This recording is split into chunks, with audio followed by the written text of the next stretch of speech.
What's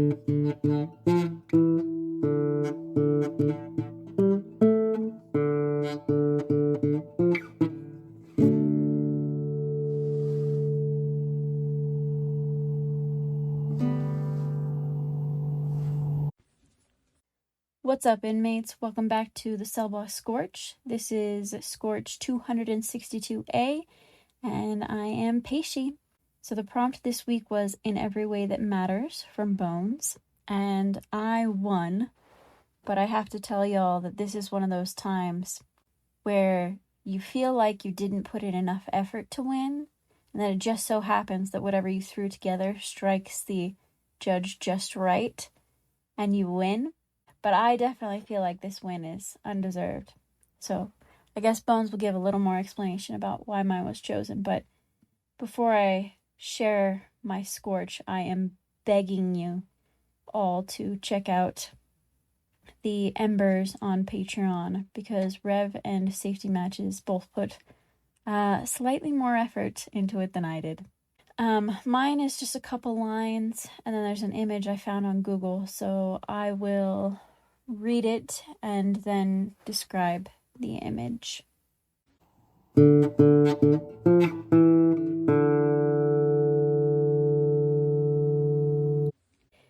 I have done right by you in every way that matters. I cannot possibly... Every way that matters to you. You fail to comprehend the differences in our values. You fail to comprehend me. And then the image is a planet or a moon exploding, and you can see it from the perspective of there's a person standing in a landscape watching this happen in their sky, and you can just kind of see the silhouette of the person.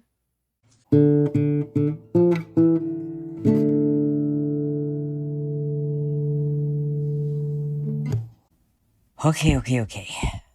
Bones here for Judge Comments. And look, I know that this Scorch is 2 sentences. Okay? It wasn't even for lack of good competition. Rev wrote a poem about 2 foil-type characters that was fun and drama, and Mashes wrote a snippet for 2 of his reoccurring characters that was a dash of drama and also made me laugh at the end. So now, I'm gonna talk long enough to make up for the short Scorch, trying to explain to you why this 2-sentence snippet written on Peische's Notes app and submitted through a screenshot of all things ended up winning. Because Matches made me laugh, and Rev made me nod. But you know, poems are dangerous things, though perhaps not any more than any type of writing, I suppose, because I read it and I saw the point, but it didn't grab me by the throat. It didn't make me feel like I couldn't breathe for a moment. And simply put, Peische's did. It elicited the strongest reaction, and for that reason, I gave it the win. Because this 2-sentence exchange gets right to the heart of something that I love.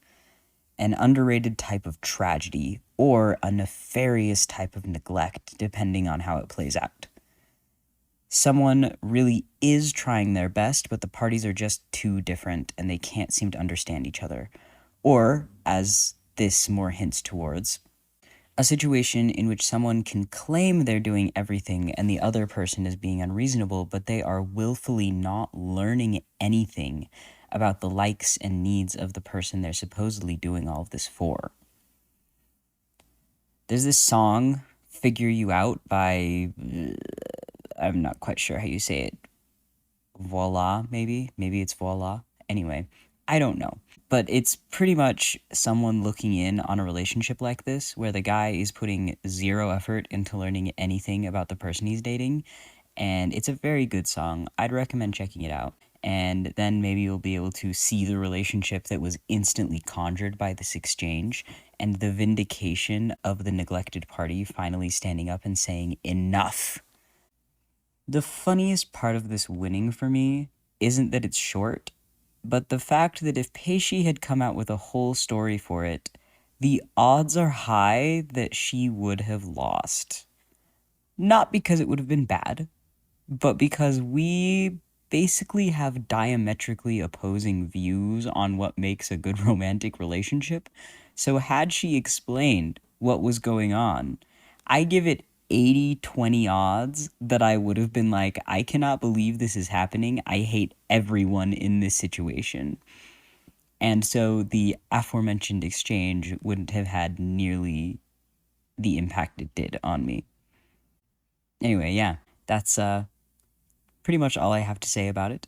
So I just think it's a really good, snappy exchange, and I couldn't resist. Perhaps Peixe has a whole story idea around this that she'll go into, so I'll hand you back to her to see.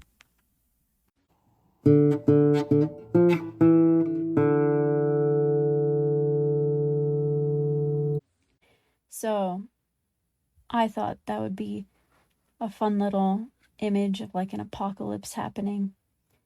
And then that's the dialogue that I assigned to it, which apparently was very striking for Bones. But a little bit of background on the image I chose. It kind of came from a dream that I had where there was some sort of apocalypse happening.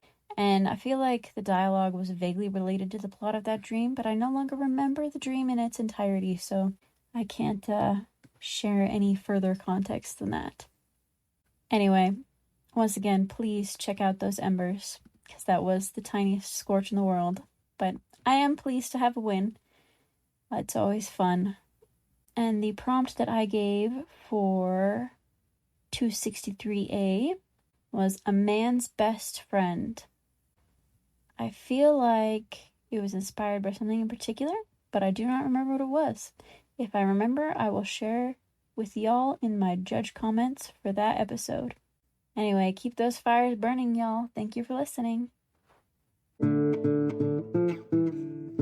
The Cellblock Scorch is a production of Stellacore, an independent group of nerds sharing their obsessions with the world. Links to all our projects, including Instagram, Tumblr, YouTube, Patreon, and Ko-Fi, can be found on our link tree, posted in each episode description. Follow us on Tumblr or Instagram to see the prompt of the day before the episode drops, and a quote from each Scorch the day after. If you would like to support our creative endeavors, you can give a one-time tip to the Ko-Fi of the writer of your favorite Scorches, or check out our Patreon. There, you can access the Scorches and episode transcripts for free, or sign up for Spark level support for $5 a month to gain access to our embers as well.